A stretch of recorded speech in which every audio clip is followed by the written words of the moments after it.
जिला सरकारी रुग्णालय में उपाय योजना के तहत फायर ऑडिट किया गया। तो चलिए नजर डालते हैं इस खबर पर।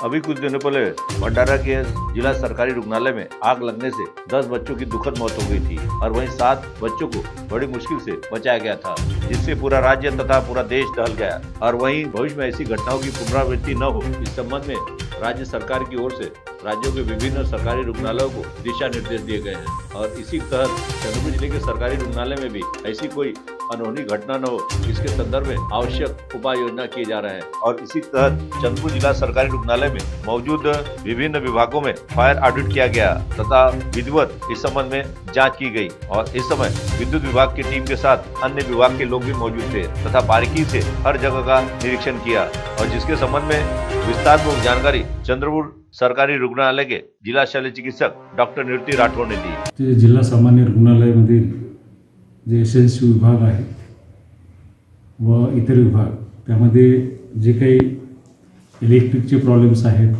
जे इतर काही गॅप्स आहेत, त्याबद्दलचं सविस्तर पाहणी केली। त्यामध्ये एक विद्युत निरीक्षक, विद्युत विभागाचे कार्यकारी अभियंता, PWDचे अधिकारी, कार्यकारी अभियंता, उपअभियंता आणि फायर ऑडिट करण्याकरिता फायरची एक लायसन्सिंग एजन्सी, हे सर्व सदस्य या बैठकीमध्ये उपस्थित होते। आणि या सर्व सदस्यांनी एजन्सीमध्ये सविस्तर पाहणी केली आणि जे काही फेरबदल करायचे होते ते फेरबदल सुचवले आणि त्यानुसार या पुढील 8 दिवसामध्ये त्या सगळं जे काही कंप्लायन्स असेल ते सर्व कंप्लाय करण्यासाठी त्यांना सूचना दिल्या। आणि यापूर्वीच 2016 मध्ये एक जिल्हा नियोजन अंतर्गत 44 लाख रुपये मंजूर झाले होते आणि ते जे आहे ते इलेक्ट्रिक विभागाला हँडओव्हर करण्यात आले होते। आणि त्यानुसार इलेक्ट्रिक विभागाने फायर सेफ्टी मेजर्स म्हणून एक हायड्रंटची ऑलरेडी ते काम केलेले आहे आणि ती तयारी पूर्ण झालेली आहे।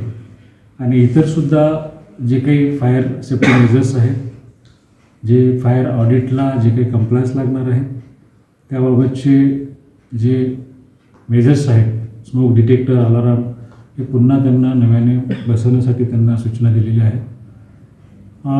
मंगळवार रोजी पुन्हा विद्युत निरीक्षक हे त्यांची टीम पाठवणार आहेत आणि त्यांच्या टीममार्फत डिटेल त्याचं एक इलेक्ट्रिक इन्स्पेक्शन करणार आहे।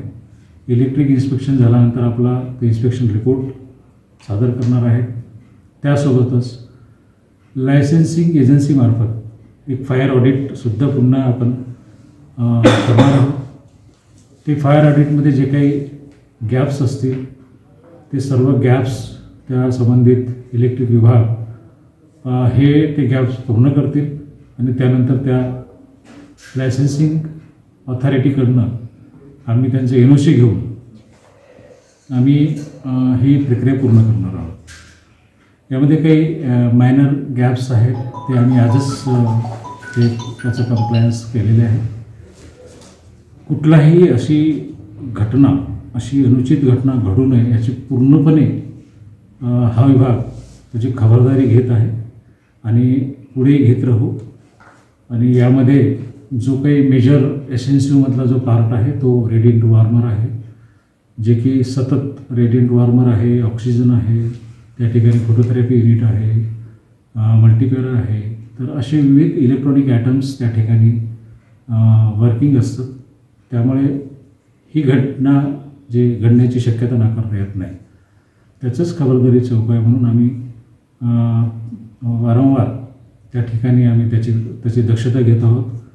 आणि जे इलेक्ट्रिक इक्विपमेंट्स आहेत त्याचं मेंटेनन्स जे आहे ते प्रिव्हेंटिव्ह मेंटेनन्स एक फेबर सिंधुरी म्हणून एजन्सी राज्यस्तरावरूनच त्यांच्यासोबत MOU झालेला आहे आणि त्यानुसार ते प्रिव्हेंटिव्ह मेंटेनन्स करत असतात। किंवा एखादा ब्रेकडाऊन इक्विपमेंट ब्रेकडाऊन झालं असेल तर त्याबाबतसुद्धा त्यांना तक्रार केल्यानंतर लगेच ते त्या ठिकाणी रिपेअर करतात आणि अशा प्रकारचे फेबर सिंदुरी जे आहेत त्यांनासुद्धा याबाबतची आम्ही पुन्हा सूचना दिलेली आहे.